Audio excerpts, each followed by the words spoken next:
God has called you through the gospel to possess the glory of our Lord Jesus Christ.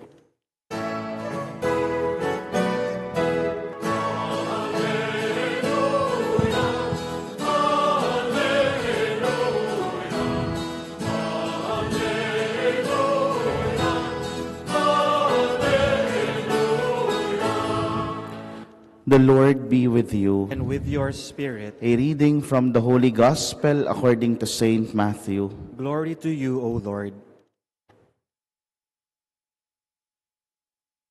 As Jesus and his disciples were gathering in Galilee, Jesus said to them, "The Son of Man is to be handed over to men, and they will kill him, and he will be raised on the third day."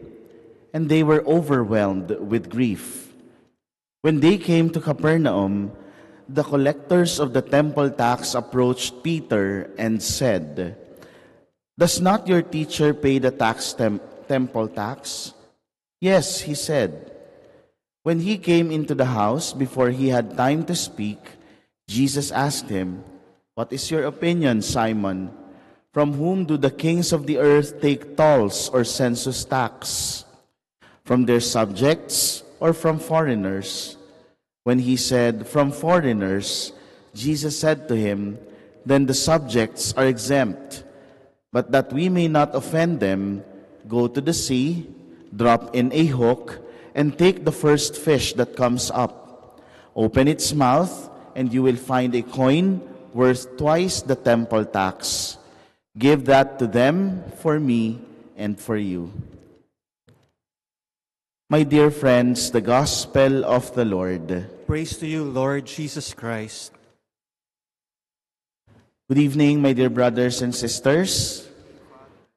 And greetings and blessings as well for all those who are with us through our live streaming sa Facebook page ng Chapel of the Eucharistic Lord. Ang pagpapala ng Diyos ay sumainyo. Jesus is a devout Jew. No? Tapat na Hudyo ang ating Panginoon. So He religiously fulfills all His obligations as a citizen and at the same time as a Jew. So, wala tayong masasabi tungkol dun sa pagsunod ng ating Panginoon sa kanyang mga obligasyon no, bilang isang Hudyo at bilang isang Israelita.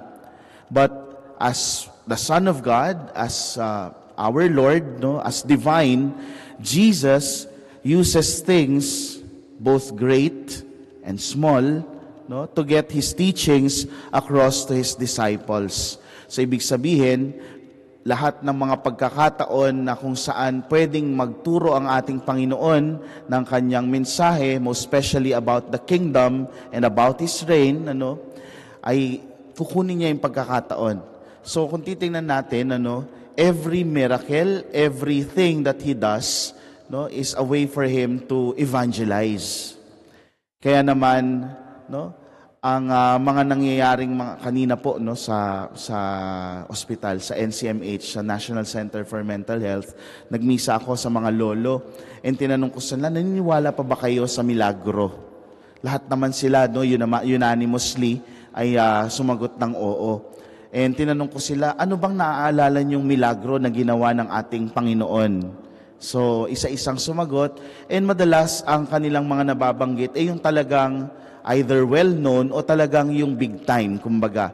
Yung pagpaparami ng tinapay at ng isda, yung kanyang paglalakad sa ibabaw ng tubig, yung talagang parang, kumbaga kung sa atin din, talagang big time. At binanggit din nila yung tungkol sa pagkabuhay na muli ng ating Panginoon. Meron nga nagsabi kanina, sumabog yung bundok. Sabi ko, nagpasabog ba ng bundok ang ating Panginoon? Kasi Father, nung umakyat siya sa langit, mayroong mga ganong, siguro yun yung ideya niya, yung effect, yung mga effects, nung pag-akyat sa langit ng ating Panginoon.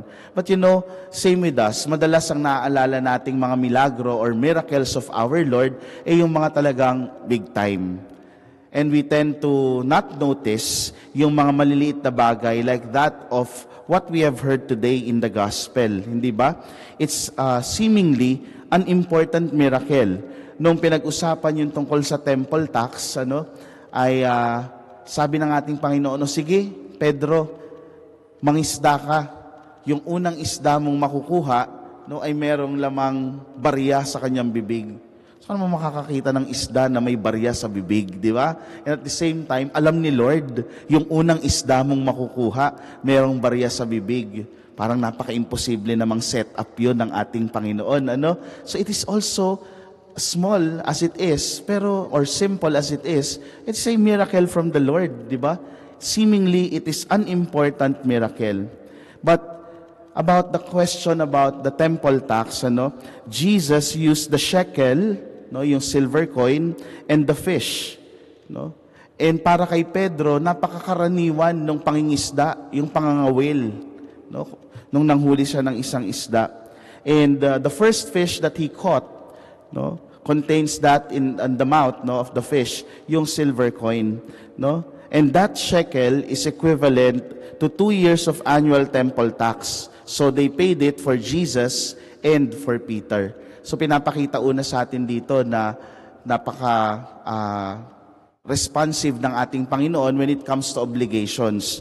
But in our life, as I have said, we tend to forget that Jesus also makes known His presence in small things. Yung mga maliliit na pagkakataon o events sa ating buhay. Yung pagkain na meron tayo sa pang-araw-araw, yung hangin na ating ini-intake, hinihinga sa bawat araw, yung pagkagising mo kaninang umaga, hindi ba? Sa maraming tao na natulog kagabi, isa ka sa mga nagising ulit, salamat sa Diyos. Kasi may mga iba hindi na nagising. Di ba? No? And at the same time, yung mga simpleng bagay na nagpadali ng buhay mo for today, yung security na nagbukas ng pinto para sa iyo, yung nakasalubong mo lang naman, nakita kang nahihirapan sa dinadal mo, binuhat para sa iyo, no? Yung mga simple gestures like that are times wherein we can see the presence of our Lord. My dear brothers and sisters, Jesus is present even in the most minute details of our life. We just have to be more sensitive, to the movement of the Spirit. And so that is the grace that we would like to ask in this Mass. We ask the Lord to help us to find God in all things, even in the things that we find insignificant, to be sensitive to the work and presence of our Lord Jesus in our daily lives. So in that way, we can also influence others. If we become sensitive to the movement of the Lord in our lives, we can also influence others, especially those who think that Jesus is absent in their lives.